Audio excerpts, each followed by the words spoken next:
الله.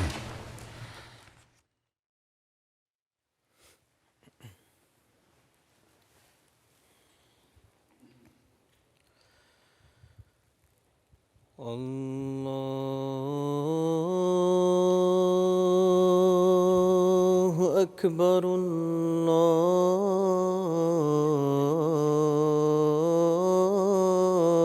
الله أكبر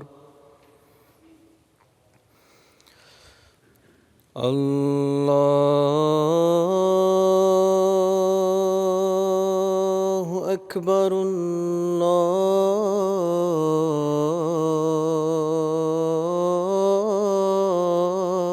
الله أكبر. أشهد أن لا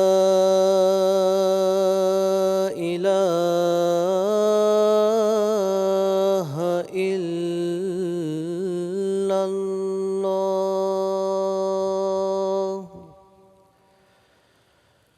أشهد أن لا إله إلا الله.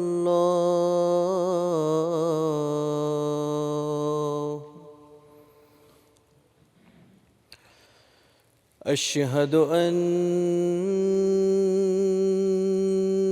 محمدًا رسول الله.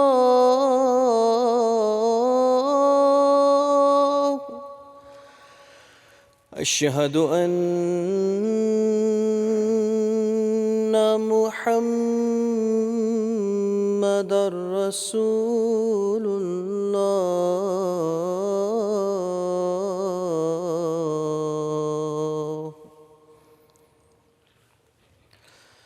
حي على الصلاة.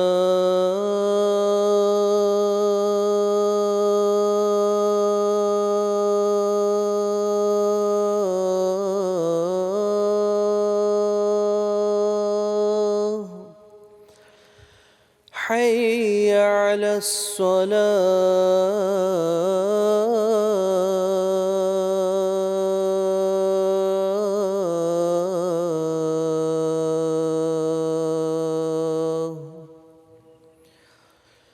حي على الفلاح.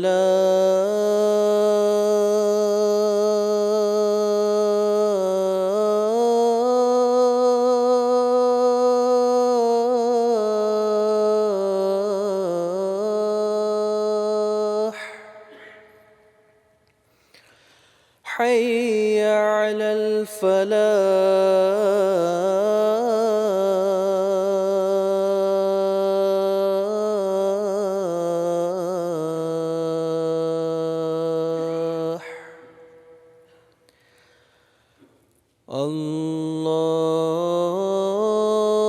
الله أكبر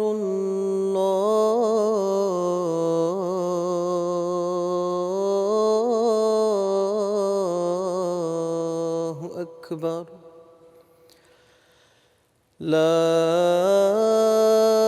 إله إلا الله.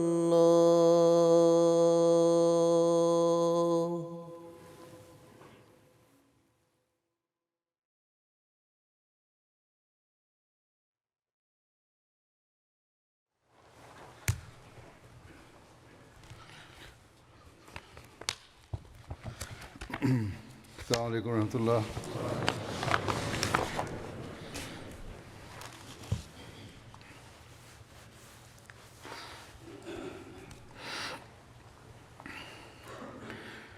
أشهد أن لا إله إلا الله وحده لا شريك له وأشهد أن محمدًا عبده ورسوله. أما بعد فأعوذ بالله من الشيطان الرجيم. بسم الله الرحمن الرحيم الحمد لله رب العالمين الرحمن الرحيم مالك يوم الدين إياك نعبد وإياك نستعين اهدنا الصراط المستقيم صراط الذين أنعمت عليهم غير المغضوب عليهم ولا الضالين.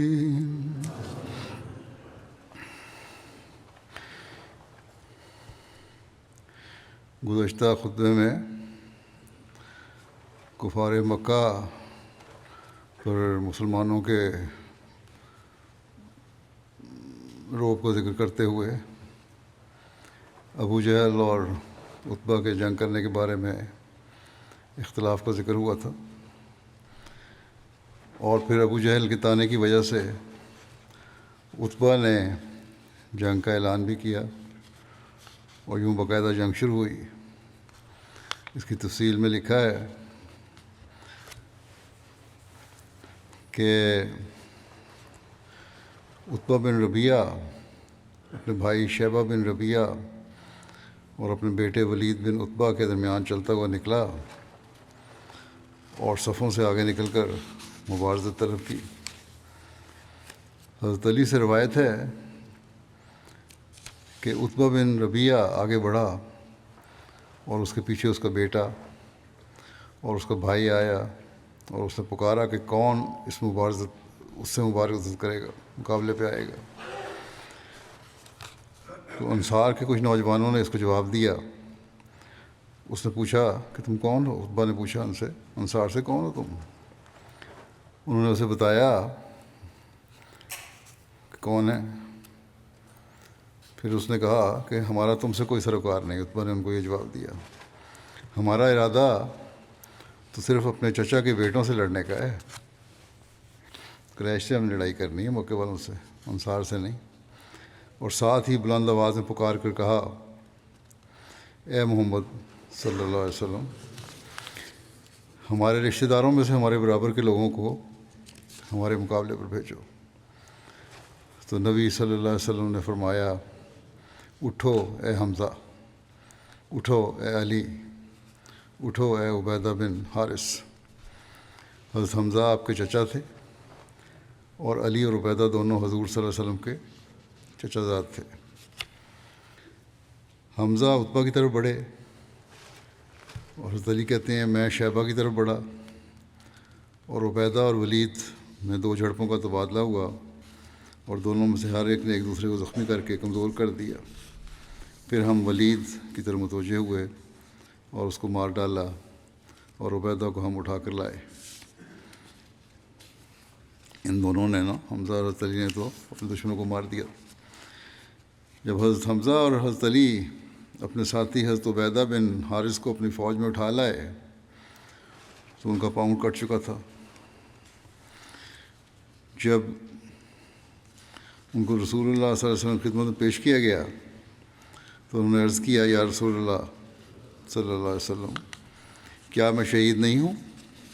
آپ نے فرمایا، بے شک تم شہید ہو. حضرت عبیدہ جو حضرت صلی اللہ علیہ وسلم کے چچا زاد تھے، ان زخموں سے جان بر نہ ہو سکے اور بدر سے واپسی پر راستے میں انتقال کیا. حضرت عبیدہ بن حارث کے بارے میں ایک روایت میں مذکور ہے کہ جب ان کا پاؤں تلوار سے کٹ گیا تو اس کے ساتھ ساتھی انہیں اٹھا کر واپس لے آئے. جب ان کو رسول اللہ صلی اللہ علیہ وسلم کے پاس لائے تو انہیں نبی کریم صلی اللہ علیہ وسلم کے قریب لٹا دیا گیا. رسول اللہ صلی اللہ علیہ وسلم نے اپنا قدم مبارک ان کے نیچے رکھ دیا، ان کے پاؤں کے نیچے رکھ دیا، اور عبیدہ نے بڑی محبت سے آپ کی طرف دیکھتے ہوئے عرض کیا، یا رسول اللہ صلی اللہ علیہ وسلم، اگر آج ابو طالب زندہ ہوتے تو جان لیتے کہ میں ان کے قول کا زیادہ حقدار ہوں۔ پھر حضرت ابو طالب کے شعر پڑھے، جس کا ترجمہ یہ ہے کہ بیت اللہ کی قسم، تم نے جھوٹ کہا کہ محمد صلی اللہ علیہ وسلم کو چھوڑ دیا جائے گا۔ ابھی تو ہم نے آپ کے دفاع کے لیے نہ نیزہ بازی کی ہے اور نہ ہی تیر اندازی، اور تم نے جھوٹ کہا ہے کہ ہم ان کو تمہارے حوالے کر دیں گے جب تک ہماری لاشیں ان کے گرد نہ پڑی ہوں اور ہم اپنے بیٹوں اور بیٹیوں سے غافل نہ ہو جائیں۔ اس پر رسول اللہ صلی اللہ علیہ وسلم نے فرمایا، میں گواہی دیتا ہوں کہ تم شہید ہو۔ اس موقع پر ابو جہل نے ایک دعا کی تھی، اس کا ذکر یوں ملتا ہے کہ جب دونوں لشکر آپس میں مل گئے، یعنی شدید لڑائی ہونے لگی، تو ابو جہل نے دعا کی کہ اے خدا، ہم میں سے جو شخص قریبی رشتہ داریوں کو توڑتا ہے اور ایسی باتیں بیان کرتا ہے جو ہم نے پہلے کبھی نہیں سنی، تو آج اسے ہلاک کر۔ حضرت مسیح علیہ الصلوۃ والسلام اس بارے میں تعریف فرماتے ہیں کہ بدر کی لڑائی کے وقت میں ایک شخص مسمى عمر بن ہشام نے، جس کا نام پیچھے سے ابو جہل مشہور ہوا، جو کفار قریش کا سردار اور سرغنہ تھا، ان الفاظ سے دعا کی کہ اللہم من کان منا افسد فی القوم واقطع للرحم فآہنہ اليوم، یعنی اے خدا، جو شخص ہم دونوں میں سے، اس لفظ سے مراد اپنے نفس اور آن حضرت صلی اللہ علیہ وسلم کو لیا تھا، تیری نگاہ میں ایک مفسد آدمی ہے اور قوم میں پھوٹ ڈال رہا ہے اور باہمی تعلقات اور حقوق قومی کو کاٹ کر قطع رحمی کا موجب ہو رہا ہے، آج اس کو تو ہلاک کر دے۔ اور ان کلمات سے ابو جہل کا یہ منشا تھا کہ نعوذ باللہ، حضرت صلی اللہ علیہ وسلم ایک مفسد آدمی ہے اور قوم میں پھوٹ ڈال کر ناحق قریش کے مذہب میں ایک تفرقہ پیدا کر رہے ہیں، اور نیز انہوں نے تمام حقوق تلف کر دیے ہیں اور قطع رحم کا موجب ہو گئے ہیں۔ اور معلوم ہوتا ہے کہ ابو جہل کو یہی یقین تھا کہ گویا نعوذ باللہ حضرت صلی اللہ علیہ وسلم کی زندگی پاک نہیں، تبھی تو اس نے درد دل سے دعا کی، لیکن اس دعا کے بعد شاید 1 گھنٹہ بھی زندہ نہ رہ سکا، اور خدا کے قہر نے اسی مقام میں اس کا سر کاٹ کر پھینک دیا، اور جن کی پاک زندگی پر وہ داغ لگاتا تھا، وہ اس میدان سے فتح اور نصرت کے ساتھ واپس آئے۔ جنگ کی حالت کا نقشہ ایک جگہ اس طرح کھینچا گیا ہے کہ میدان کارزار میں کچھ تو خون کا میدان گرم تھا، مسلمانوں کے سامنے ان سے سہ چند جماعت، یعنی 3 گنا جماعت تھی، جو ہر قسم کے سامان حرب سے آراستہ ہو کر اس عزم کے ساتھ میدان میں نکلی تھی کہ اسلام کا نام و نشان مٹا دیا جاوے، اور مسلمان بیچارے تعداد میں تھوڑے، سامان میں تھوڑے، غربت اور بے وطنی کے صدمات کے مارے ہوئے، ظاہری اسباب کے لحاظ سے اہل مکہ کے سامنے چند منٹوں کا شکار تھے، مگر توحید اور رسالت کی محبت نے انہیں متوالا بنا رکھا تھا، اور اس چیز نے جس سے زیادہ طاقتور دنیا میں کوئی چیز نہیں، یعنی زندہ ایمان نے ان کے اندر ایک فوق العادہ طاقت بھر دی تھی۔ وہ اس وقت میدان جنگ میں خدمت دین کا وہ نمونہ دکھا رہے تھے جس کی نظیر نہیں ملتی۔ ہر ایک شخص دوسرے سے بڑھ کر قدم مارتا تھا اور خدا کی راہ میں جان دینے کے لیے بے قرار نظر آتا تھا۔ حمزہ اور علی اور زبیر نے دشمن کی صفوں کی صفیں کاٹ کر رکھ دیں۔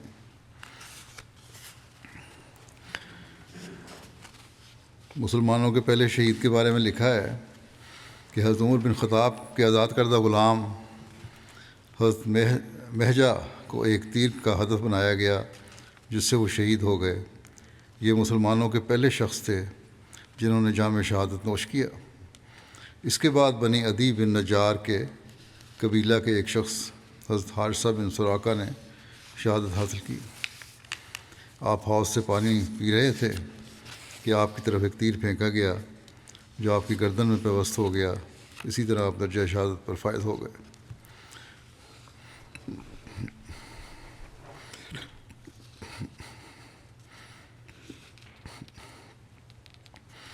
حضرت انس رضی اللہ عنہ سے روایت ہے کہ حارثہ رضی اللہ عنہ بن سراقہ بن حارث جنگ بدر میں شہید ہوئے، اور وہ ابھی نوجوان لڑکے تھے۔ ان کی ماں ربیعہ بنت نضر، حضرت انس کی پھوپھی، نبی صلی اللہ علیہ وسلم کے پاس آئیں، کہنے لگیں یا رسول اللہ، آپ جانتے ہی ہیں جو مقام حارثہ رضی اللہ عنہ کا میرے نزدیک تھا، سو اگر وہ جنت میں ہے تو میں صبر کروں اور ثواب کی امید رکھوں، اور اگر کوئی اور بات ہے تو آپ دیکھیں گے کہ میں کیا کچھ کرتی ہوں۔ آپ صلی اللہ علیہ وسلم نے فرمایا افسوس ہے، کیا تو دیوانی ہے؟ کیا جنت ایک ہی ہے؟ آپ صلی اللہ علیہ وسلم نے فرمایا کہ جنتیں تو بہت سی ہیں، اور تمہارا بیٹا تو جنت الفردوس میں ہے۔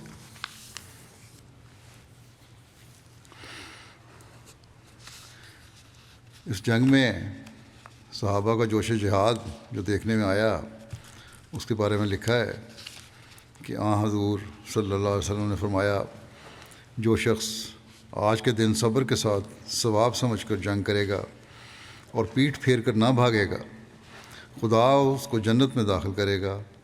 یہ سن کر عمیر بن حمام نے، جو بنی سلمہ میں سے تھے، کہا، اس وقت ان کے ہاتھ میں چند کھجوریں بھی تھیں، کھا رہے تھے وہ، جو یہ سنا انہوں نے، تو انہوں نے کہا کہ واہ واہ، میرے اور جنت کے درمیان میں بس اتنا ہی وقفہ ہے کہ یہ لوگ مجھ کو قتل کر دیں، اور پھر اپنی تلوار پکڑ کر اس قدر لڑے کہ شہید ہو گئے۔ عوف بن حرث نے، جو افراح کے بیٹے تھے، حضور صلی اللہ علیہ وسلم سے عرض کیا کہ یا رسول اللہ صلی اللہ علیہ وسلم، اللہ تعالیٰ اپنے بندے کی کس بات سے خوش ہوتا ہے؟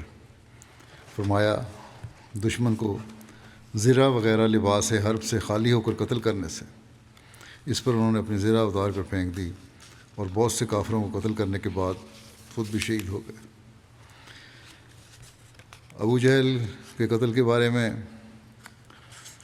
بخاری میں جو روایت آتی ہے، اس کے مطابق حضرت عبد الرحمن بن عوف بیان کرتے ہیں کہ میں جنگ بدر کے دن صف میں کھڑا تھا، میں نے نگاہ پھیری تو کیا دیکھتا ہوں کہ میرے دائیں اور بائیں دو نوعمر نوجوان لڑکے ہیں۔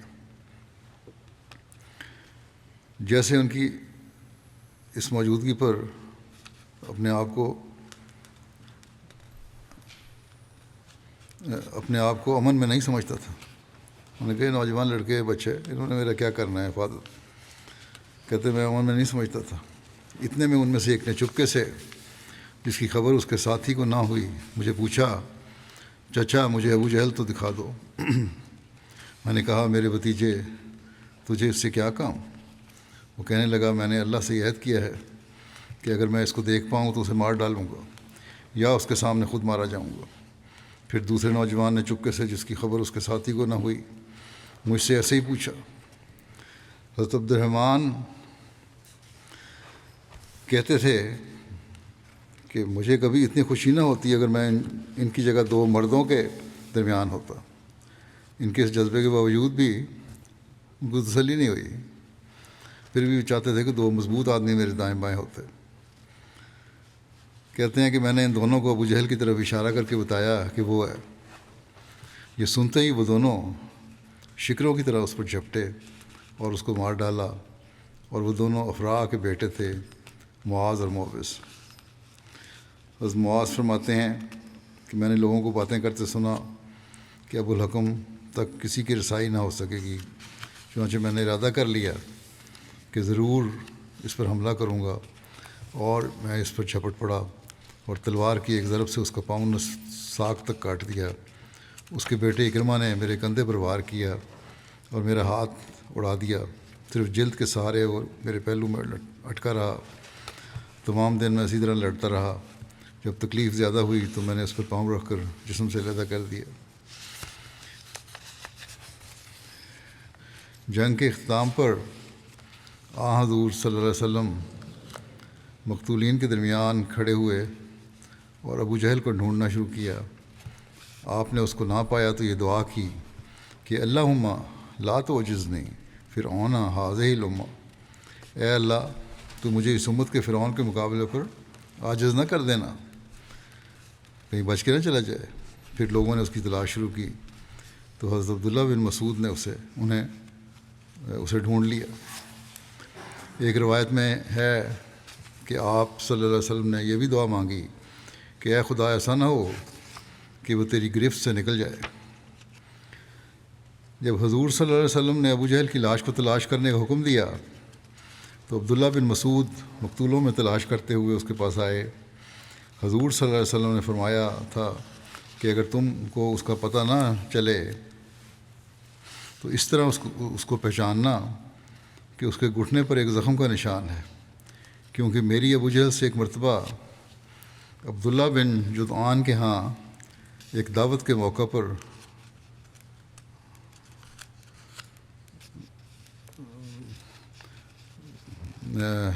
کہتے ہیں کہ ابو جہل سے ایک مرتبہ عبداللہ بن جدعان کے ہاں ایک دعوت کے موقع پر میں نے اسے زور کا دھکا دیا کہ وہ گھٹنوں کے بل گرا اور اس کے گھٹنے میں زخم ہو گیا۔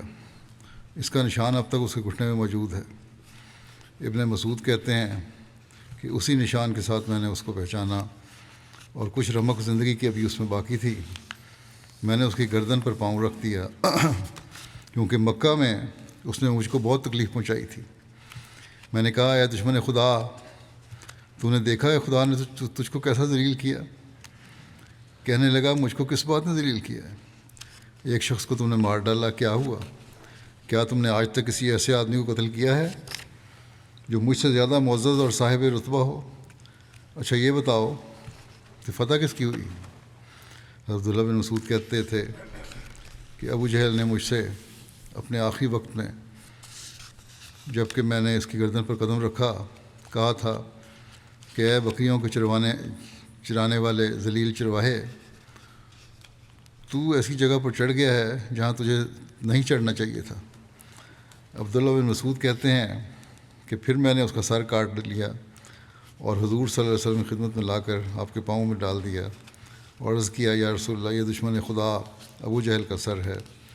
حضور نے اس خدا کا شکر ادا کیا اور فرمایا اللہ الذی لا الہ غیرہ، اللہ ہی وہ ذات پاک ہے، اس کے سوا کوئی معبود نہیں۔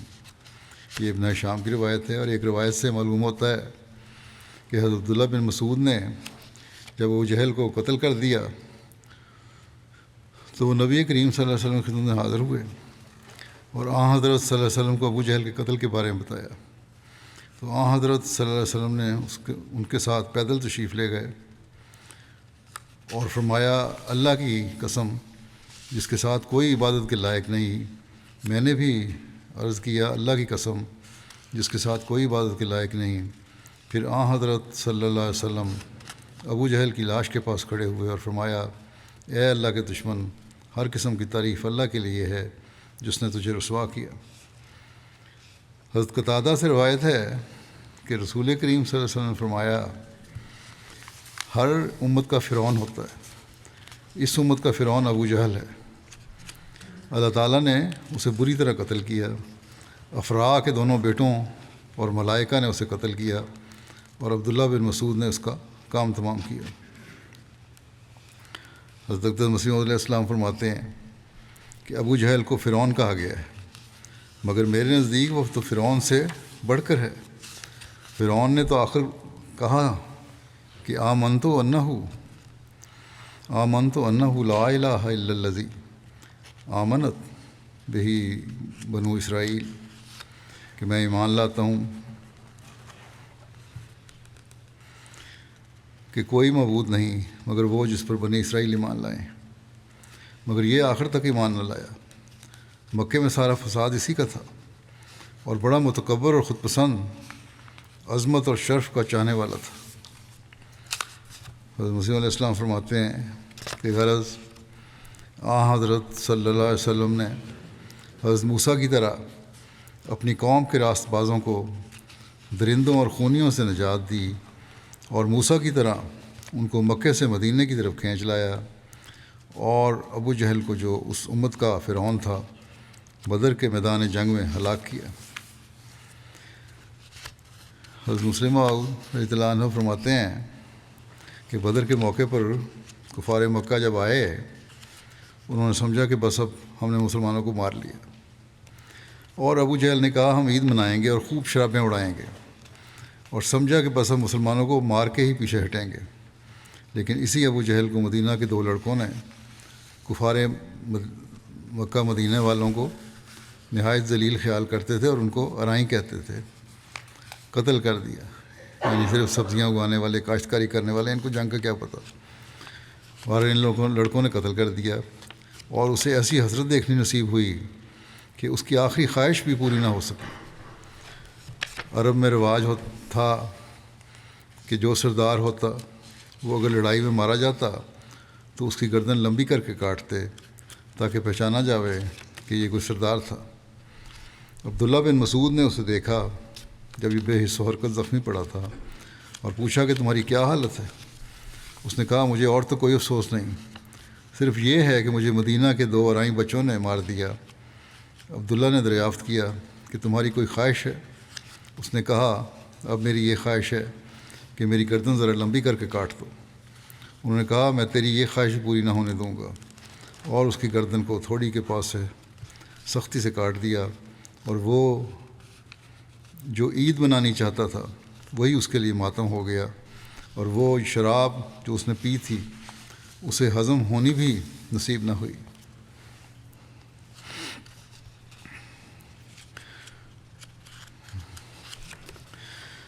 مشرکین پر حضرت صلی اللہ علیہ وسلم کی طرف سے کنکریاں پھینکے جانے کے واقعے بارے میں اس نے لکھا ہے، صحیح بخاری میں ہے کہ جب وہاں حضور صلی اللہ علیہ وسلم خیمے میں دعا کر رہے تھے تو حضرت ابوبکر نے آپ کا ہاتھ پکڑ لیا۔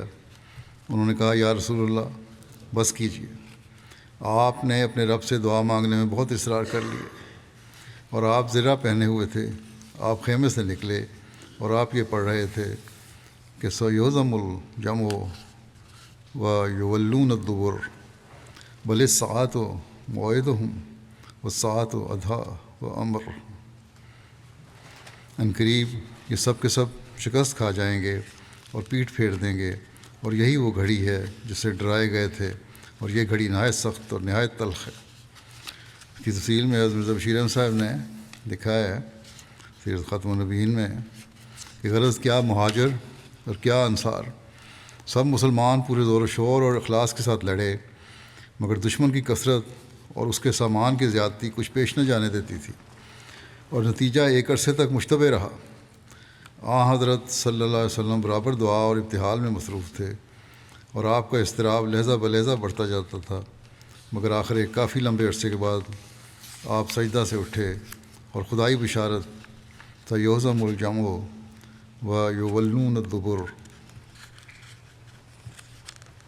کہتے ہوئے صاحبان سے باہر نکل آئے۔ امام راضی سورہ انفال کی آیت وما رمیتہ اذ رمیتہ ولکن اللہ رمی کی تفسیر بیان کرتے ہوئے لکھتے ہیں کہ جب قریش نے چڑھائی کی تو رسول اللہ صلی اللہ علیہ وسلم نے دعا کی کہ اے اللہ، یہ قریش قبیلہ اپنے گھوڑوں اور سامان فخر کے ساتھ اس حالت میں آیا کہ وہ تیرے رسول کو جھٹلا رہے ہیں اور تکذیب کر رہے ہیں۔ اے اللہ، میں تجھ سے وہ چیز طلب کرتا ہوں جس کا تو نے مجھ سے وعدہ کیا ہے۔ تو جبرائیل نازل ہوئے اور کہا یا رسول اللہ، مٹھی بھر مٹی لیں اور ان کفار کی طرف پھینک دیں۔ پھر جب دونوں لشکروں کی آپس میں مٹ بھیڑ ہوئی تو آپ صلی اللہ علیہ وسلم نے حضرت علی سے فرمایا کہ وادی کے کنکروں سے بھری ہوئی مٹھی بھر مٹی پکڑاؤ جسے آپ نے ان کفار کے چہروں کی طرف پھینک دیا، اور فرمایا شاہت الوجوہ، یعنی چہرے مسخ ہو جائیں۔ تو مشرکین اپنی آنکھیں مسلنے لگے، جس کے نتیجے میں وہ شکست خوردہ ہو گئے۔ پھر اللہ تعالیٰ فرماتا ہے وما رمیتہ اذ رمیتہ ولکن اللہ رمی، یعنی کنکروں سے بھری ہوئی مٹھی جسے آپ نے پھینکا، فی الحقیقت آپ نے اسے نہیں پھینکا تھا، کیونکہ آپ کا پھینکنا اتنا ہی اثر انداز ہو سکتا ہے جتنا کہ ایک انسان کا پھینکنا اثر انداز ہوتا ہے۔ بلکہ اللہ نے اسے پھینکا ہے، جس کے نتیجے میں اس مٹی کے ذرات ان کی آنکھوں تک پہنچ گئے۔ تو یہ پھینکنے کی صورت تو نبی کریم صلی اللہ علیہ وسلم صادر ہوئی، لیکن اس کا اثر اللہ تعالیٰ کی طرف سے صادر ہوا۔ حضرت نظام شیر احمد صاحب اس میدان جنگ کا ذکر کرتے ہوئے لکھتے ہیں کہ صاحبان سے باہر آ کر آپ صلی اللہ علیہ وسلم نے چاروں طرف نظر دوڑائی تو کچھ تو خون کا میدان گرم پایا۔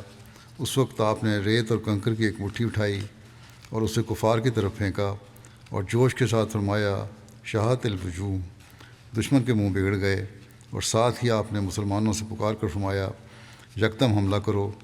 مسلمانوں کے کانوں میں اپنے محبوب آقا کی آواز پہنچی اور انہوں نے تکبیر کا نعرہ لگا کر یکدم حملہ کر دیا۔ دوسری طرف آپ کا مٹھی بھر کر ریت پھینکنا تھا کہ ایسی آندھی کا جھونکا آیا کہ کفار کی آنکھیں اور منہ اور ناک ریت اور کنکر سے بھرنے شروع ہو گئے۔ آپ نے فرمایا یہ خدائی فرشتوں کی فوج ہے جو ہماری نصرت کو آئی ہے، اور روایت میں مذکور ہے کہ اس وقت بعض لوگوں کو یہ فرشتے نظر بھی آئے۔ بہرحال عتبہ، شیبہ اور ابو جہل جیسے رؤسائے قریش تو خاک میں مل ہی چکے تھے۔ مسلمانوں کے اس فوری دھاوے اور آندھی کے اچانک جھونکے کے نتیجے میں قریش کے پاؤں اکھڑنے شروع ہو گئے اور جلد ہی کفار کے لشکر میں بھگڑ پڑ گئی اور تھوڑی دیر میں میدان صاف تھا۔ حضرت مسیح علیہ السلام فرماتے ہیں اس درجہ لقاء میں بعض اوقات انسان سے ایسے امور صادر ہوتے ہیں کہ جو بشریت کی طاقت سے بڑے ہوئے معلوم ہوتے ہیں اور الہی طاقت کا رنگ اپنے اندر رکھتے ہیں، جیسے ہمارے سید و مولا سید الرسل حضرت خاتم الانبیاء صلی اللہ علیہ وسلم نے جنگ بدر میں ایک سنگریزوں کی مٹی کفار پر چلائی، اور وہ مٹھی کسی دعا کے ذریعے سے نہیں بلکہ خود اپنی روحانی طاقت سے چلائی، مگر اس مٹھی نے خدائی طاقت دکھلائی اور مخالف کی فوج پر ایسا خارق عادت اس کا اثر پڑا کہ کوئی ان میں سے ایک ایسا نہ رہا کہ جس کی آنکھ پر اس کا اثر نہ پہنچا ہو، اور وہ سب اندھوں کی طرح ہو گئے، اور ایسی سراسیمگی اور پریشانی ان میں پیدا ہو گئی کہ مدہوشوں کی طرح بھاگنا شروع کیا۔ اسی معجزے کی طرف اللہ جل شانہ اس آیت میں اشارہ فرماتا ہے، یعنی جب تو نے اس مٹھی کو پھینکا تو وہ تو نے نہیں پھینکا بلکہ خدا تعالیٰ نے پھینکا تھا، یعنی در پردہ الہی طاقت کام کر گئی، انسانی طاقت کا یہ کام نہ تھا۔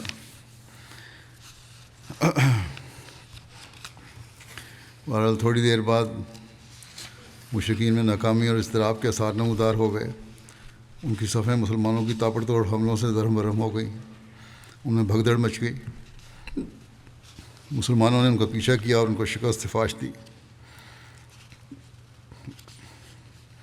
حضرت سعد کا کفار کے خلاف شدید جذبہ کے بارے میں ذکر آتا ہے کہ آخرکار جب دشمن نے شکست کھا کر ہتھیار پھینک دیے اور صحابہ ان کو گرفتار کرنے لگے تو حضرت صلی اللہ علیہ وسلم نے دیکھا کہ حضرت سعد کے چہرے پر اس منظر سے ناگواری کے آثار ہیں، یعنی مسلمانوں کے اس عمل کو وہ ناپسندگی کی نظر سے دیکھ رہے تھے۔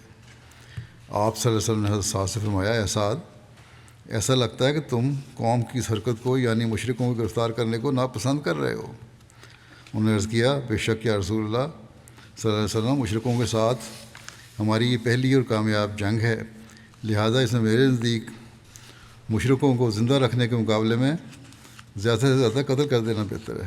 کہتے ہیں میں قید کرنے کو ناپسند کر رہا ہوں، میں تو یہ چاہتا ہوں کہ ان سب کو قتل کر دیا جائے۔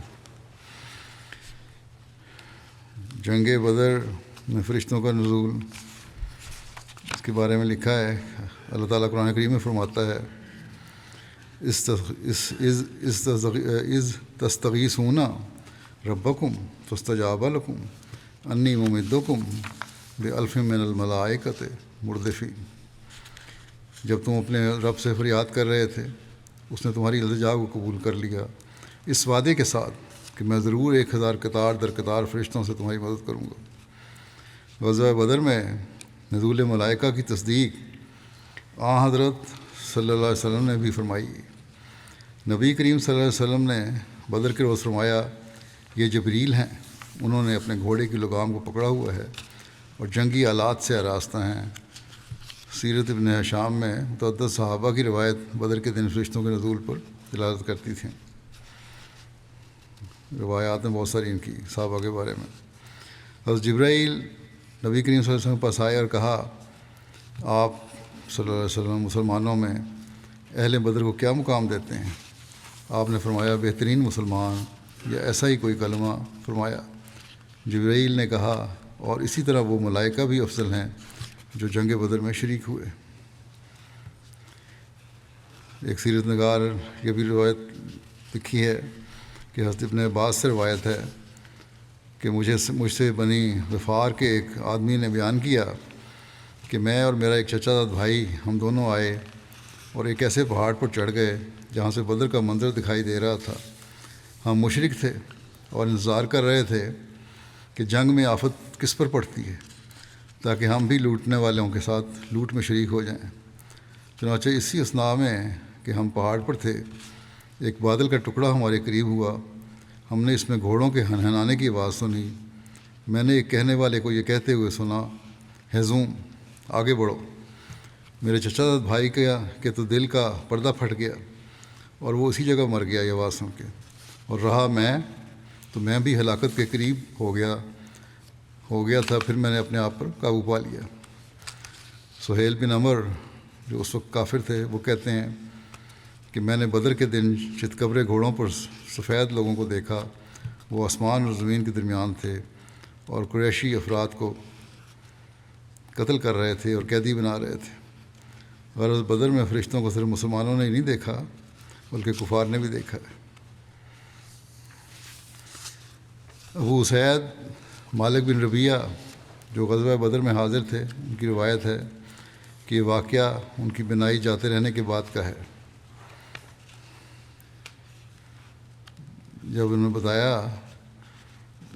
اس وقت واقعہ جب بیان کیا اس بتا رہے ہیں، انہوں نے کہا کہ آج میں بدر میں ہوتا اور میری بینائی بھی ہوتی تو میں تم کو، جب یہ سنا رہے تھے اس وقت ان کی آنکھیں بینائی چلی گئی تھی، لیکن بدر کا واقعہ ان کو کے بارے میں بتا رہے ہیں کہ جب میری بینائی تھی اور بدر میں نے خود دیکھا یہ، اگر میں بینائی بھی ہوتی تو میں تمہیں وہ گھاٹی بھی دکھاتا جس سے فرشتے نکلے، مجھے اس میں نہ کوئی شک ہے اور نہ شبہ۔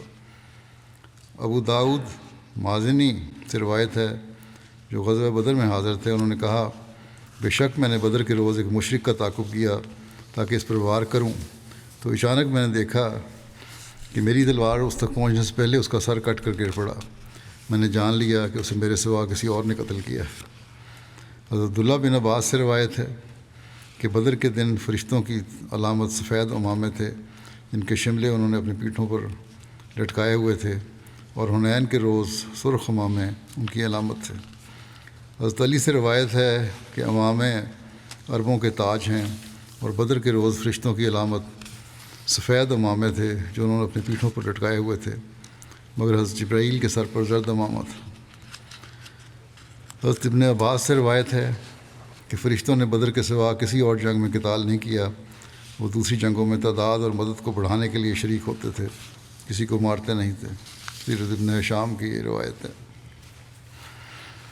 بعض لوگوں کا خیال ہے کہ فرشتوں کا نزول محض مومنوں کے لیے بطور بشارت اور ان کے دلی اطمینان کے لیے تھا، مگر نہ فرشتے جنگ میں عملاً شریک نہیں ہوئے۔ یہ تصور بھی بعض حدیث جو ہیں صحیحہ کہ اس کے منافی ہے۔ صحیح روایت سے ثابت ہے کہ فرشتے جنگ میں عملاً شریک ہوئے، البتہ یہاں یہ اشکال پیدا ہوتا ہے کہ نصرت کے لیے تو ایک ہی فرشتہ کافی تھا، تو ہزاروں فرشتے کیوں نازل ہوئے؟ امام ابن کثیر صحیحین میں موجود عرصہ جنگ میں فرشتوں کے نزول کی احادیث نقل کرنے کے بعد لکھتے ہیں کہ اللہ کی طرف سے فرشتوں کا نزول اور مسلمانوں کو اس کی اطلاع بطور خوشخبری تھی، ورنہ اللہ اس کے بغیر بھی اپنے دشمنوں کے خلاف مسلمانوں کی مدد کر سکتا ہے۔ اس لیے اس نے فرمایا مدد صرف اللہ کی طرف سے ہے، اور سورہ محمد نے فرمایا اللہ چاہے تو خود ہی ان کافروں سے بدلہ لے لے، لیکن وہ آزماتا ہے۔ حضرت مسلمہ رضی اللہ عنہ فرماتے ہیں کہ جنگ بدر میں خدا تعالیٰ نے بادلوں میں سے ہی اپنا چہرہ ظاہر کیا، یعنی ابھی جنگ شروع بھی نہیں ہوئی تھی کہ بارش ہوئی جس سے کفار کو شدید نقصان اور مومنوں کو جنگی لحاظ سے عظیم الشان فائدہ پہنچا، اور پھر مومنوں کی مدد اور کفار پر رعب طاری کرنے کے لیے ملائکہ بھی دلوں پر نازل ہوئے، بلکہ جنگ بدر میں کئی کفار نے ملائکہ کو اپنی آنکھوں سے بھی دیکھا، اور قضی الامر کے ماتحت عرب کے سردار چن چن کر مارے گئے۔ اسی طرح تفسیر صغیر میں سورہ آل عمران کی آیت 127 کے تحت تفسیری نوٹ میں لکھا ہے، اس میں بتایا ہے کہ فرشتوں کا ذکر صرف اس لیے ہے کہ خواب یا کشف میں خوشخبری ملنے سے انسان کی ہمت بڑھتی ہے، ورنہ اصل مراد یہی تھی خدا تعالیٰ مدد کرے گا۔ بہرحال ایک یہ کشفی رنگتا ہے جو حقیقی حالت تھی، ایک دیکھا لوگوں نے بھی، غیروں نے بھی۔ حضرت مسیح علیہ الصلوۃ والسلام اس بارے میں فرماتے ہیں کہ آپ کا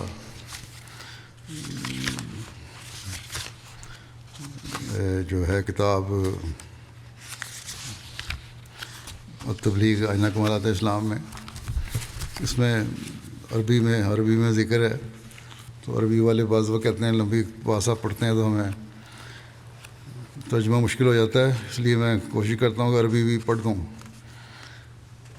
حضرت مسیح علیہ السلام فرماتے ہیں وقت جرت عادتہ و سنتہ انہ یختار الاخفاء والکتم فی واقعات قضت حکمتہ اخفاءہا ویخلق الاہواء وتشر آراء الی جہات اخری واذا اراد اخفاء صورت نفس واقعۃ فربما یرا فی تلک المواضع الواقعۃ الکبیرۃ صغیرۃ مہونۃ والواقعۃ الصغیرۃ المسنونۃ کبیرۃ نادرۃ والواقعۃ المبشرۃ مخوفۃ والواقعۃ المخوفۃ مبشرہ فہذہ اربعۃ اقسام من الواقعات من سنن اللہ کما مضی اما الواقعۃ کبیرۃ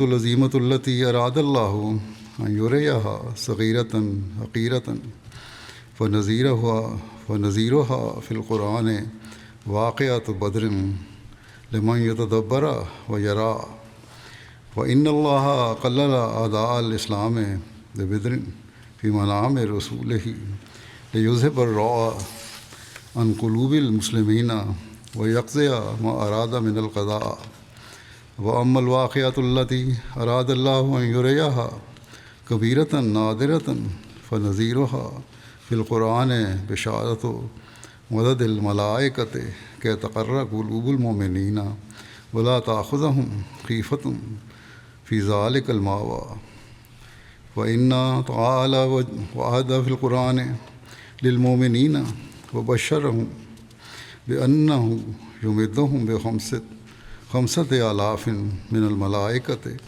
وما جعل هذا العدد الکثیر الا لهم بشرى لأن فردا من الملائکۃ یقدر بإذن ربہ علی ان یجعل علی الارض سافلها فما کان حاجۃ الی خمسہ آلاف بل الی خمسۃ ولکن اللہ شاء ان یریہم نصرۃ عظیمۃ فاختار لفظا یفہم من ظاہرہ کثرت الممدین واراد ما اراد من المعانی ثم نبہ المؤمنین بعد فتح بدر ان عدت الملائکۃ ما كانت محمولۃ علی ظاہر الفاظها بل كانت مؤولۃ بتاویل یعلمہ اللہ بعلمہ الارفع والاعلی وفعل كذلك لتطمئن قلوبهم بهذه البشرى ويزيدهم حسن الظن والرجاء۔ ترجمہ یہ ہے کہ اس کی یہ عادت اور سنت ہمیشہ سے جاری ہے کہ ان واقعات کو خفیہ اور پوشیدہ رکھتا ہے جن کی حکمت اس کی یعنی اللہ تعالیٰ کی عادت اور سنت ہمیشہ سے جاری ہے کہ وہ ان واقعات کو خفیہ اور پوشیدہ رکھتا ہے جن کی حکمت ان کا اخفاء چاہتی ہے اور لوگوں کی خواہشات اور آراء اصل حقیقت کے برخلاف ہوتی ہیں، بعض اوقات اس بڑے واقعہ کو ایک چھوٹا اور معمولی واقعہ دکھاتا ہے اور چھوٹے واقعہ کو بڑا اور نادر واقعہ کے طور پر بیان کرتا ہے، اور خوشخبری دینے والے واقعہ کو ڈرانے والا اور ڈرانے والے واقعہ کو خوشخبری دینے والا واقعہ دکھاتا ہے۔ یہ واقعات کی 4 اقسام ہیں جو کہ اللہ کی سنت کے مطابق جاری و ساری ہیں۔ وہ عظیم اور بڑا واقعہ جسے اللہ تعالیٰ نے چاہا کہ اسے چھوٹا اور حقیر کر کے دکھائے، وہ واقعہ جنگ بدر کا ہے۔ اس کے لیے جو چاہے کہ تدبر کرے اور آنکھیں کھولے، بس اللہ اس کے لیے جو چاہے کہ تدبر کرے اور آنکھیں کھولیں۔ بس اللہ نے بدر کے موقع پر اپنے رسول کریم صلی اللہ علیہ وسلم کی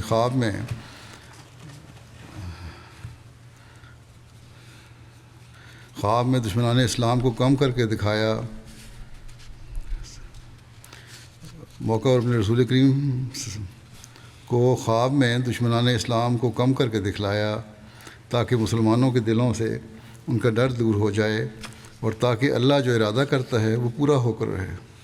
اور وہ واقعہ جسے اللہ نے چاہا کہ بڑا اور نادر کر کے دکھائے تو اس کی نظیر قرآن میں فرشتوں کی مدد کی خوشخبری کا واقعہ ہے، تاکہ مومنوں کے دلوں کو ٹھنڈک پہنچے اور معرکے میں انہیں کوئی ڈر نہ ہو۔ بس اللہ تعالیٰ نے قرآن میں مومنوں سے وعدہ کیا اور انہیں خوشخبری دی کہ وہ 5000 فرشتوں سے ان کی مدد کو آئے گا۔ اس عدد کو زیادہ کر کے اس لیے دکھایا تاکہ ان کے لیے خوشخبری ہو، حالانکہ فرشتوں میں سے ایک فرشتہ ہی یہ قدرت رکھتا ہے کہ وہ اپنے رب کے حکم سے زمین کو تہو بالا کر دے۔ اس کے لیے 5000 کی نہیں بلکہ 5 کی بھی ضرورت نہیں ہے، لیکن اللہ تعالیٰ نے چاہا کہ ان کو عظیم نصرت دکھائے تو اس نے وہ لفظ اختیار کیا جس سے امداد کرنے والے کی کثرت ظاہر ہوتی ہے، اور یہی مراد لیا تھا۔ پھر اس نے فتح بدر کے بعد مومنوں کو خبر دی کہ فرشتوں کی تعداد ظاہری الفاظ پر محمول نہیں تھی، بلکہ اس کی وہ تعویل تھی جو کہ اللہ بلند و برتر جانتا ہے، اور اللہ نے ایسا اس لیے کیا تاکہ اس خوشخبری کے ذریعے ان کے دلوں کو اطمینان ہو اور انہیں حسن ظن اور امید میں بڑھائے۔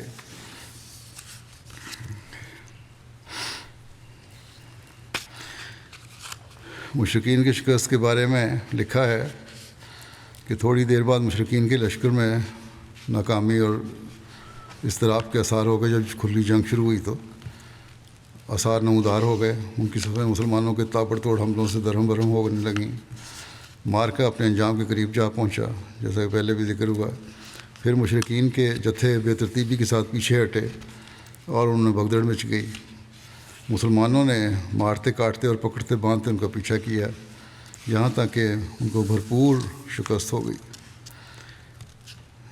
پھر ایک جگہ لکھا ہے کہ یہ مارکا مشرکین کی شکست فاش اور مسلمانوں کی فتح مبین پر ختم ہوا، اور اس میں 14 مسلمان شہید ہوئے، 6 مہاجرین میں سے اور 8 انصار میں سے۔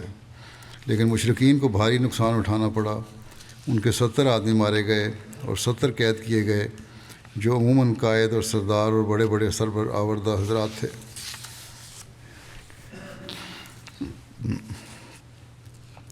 غزوہ بدر میں شہید ہونے والے جو صحابہ تھے وہ یہ تھے، کل 14 مسلمانوں نے جامع شہادت نوش فرمایا جیسا کہ ذکر ہوا ہے۔ ان میں سے 6 مہاجرین میں سے اور 8 انصار میں سے تھے۔ مہاجر جو تھے ان میں عبیدہ بن حارث بن مطلب، عمیر بن ابی وقاص، ذو الشمالین یعنی عمیر بن عمر، عاقل بن بکیر، مہجہ مولا عمر بن خطاب، صفوان بن بیضاء۔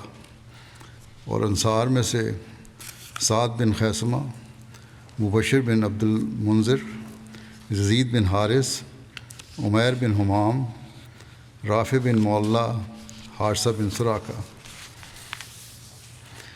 مشرکین کے مقتولین جو تھے اس میں 70 مشرکین ہلاک ہوئے، زیادہ تر قریش کے سردار تھے۔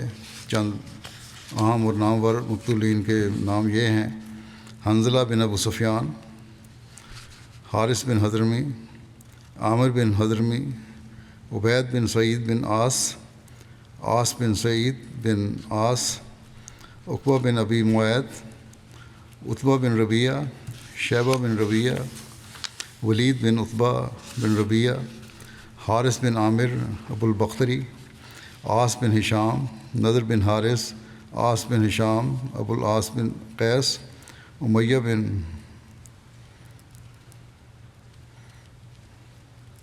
عاص بن ہشام کا نام یہ 2 دفعہ ہے یا 2 شخص ہیں، ابو العاص بن قیس، امیہ بن خلف، ابو جہل جس کا نام عمر بن ہشام تھا۔ ان میں سے اکثریت ان کی تھی جو مکہ میں مسلمانوں سمیت آن رسول وسلم کو تکالیف دیا کرتے تھے۔ باقی انشاءاللہ اس بارے میں آئندہ بیان ہوگا۔ کچھ دعاؤں کی طرف بھی توجہ دلانا چاہتا ہوں۔ فلسطین کے مسلمانوں کے لیے بھی دعا کریں، اللہ تعالیٰ ان کے لیے آسانیاں پیدا فرمائے، مظلوموں کی داد رسی فرمائے، ان کو ایسی لیڈرشپ اور یا رہنما عطا فرمائے جو ان کا حق ادا کرنے والے ہوں اور ان کو صحیح رہنمائی کرنے والے ہوں اور انہیں ظلموں سے نکالنے کی کوشش کرنے والے ہوں۔ ان کی بہت زیادہ مظلومیت کی حالت ہو چکی ہے اب، اور لگتا ہے کوئی ان کو سنبھالنے والا نہیں، کوئی ان کو رہنمائی کرنے والا نہیں۔ مسلمان اگر ایک ہو جائیں تو ان مشکلات سے نکل سکتے ہیں۔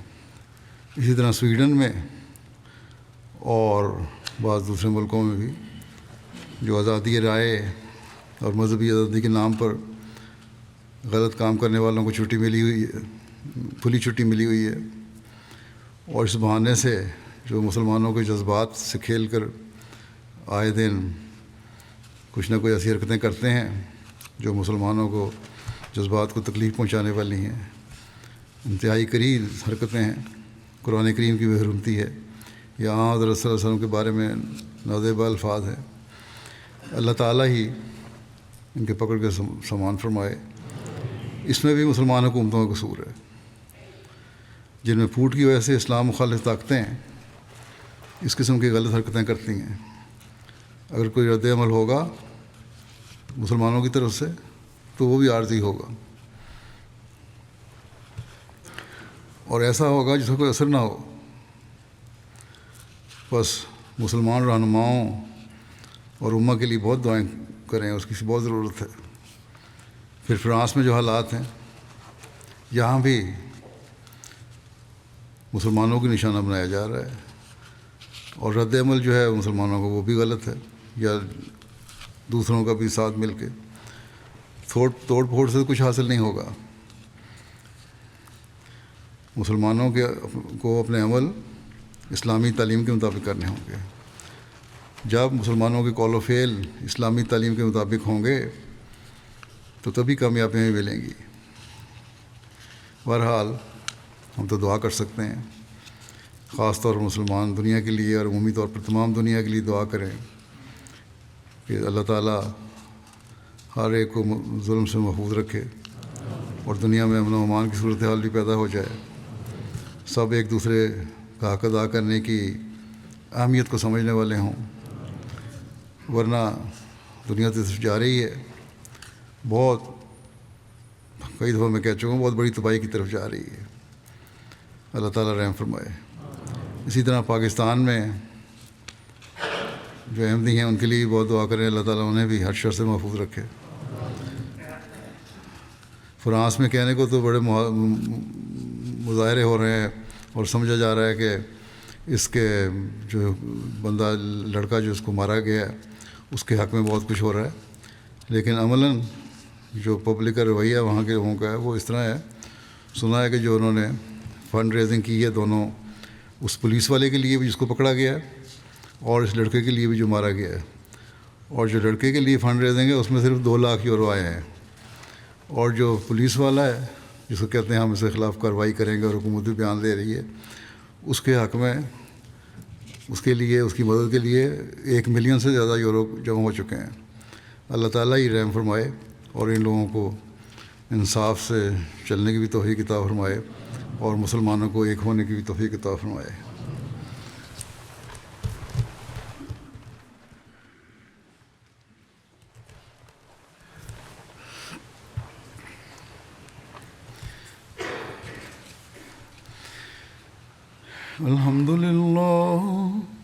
الحمد لله نحمده ونستعينه ونستغفره ونؤمن به ونتوكل عليه ونعوذ بالله من شرور أنفسنا ومن سيئات أعمالنا من يهده الله فلا مضل له ومن يضلل فلا هادي له ونشهد أن لا إله إلا الله ونشهد أن محمدا عبده ورسوله عباد الله رحمكم الله إن الله يأمر بالعدل والإحسان وإيتاء ذي القربى وينهى عن الفحشاء والمنكر والبغي يعظكم لعلكم تذكرون اذكروا الله يذكركم وادعوه يستجب لكم ولذكر الله أكبر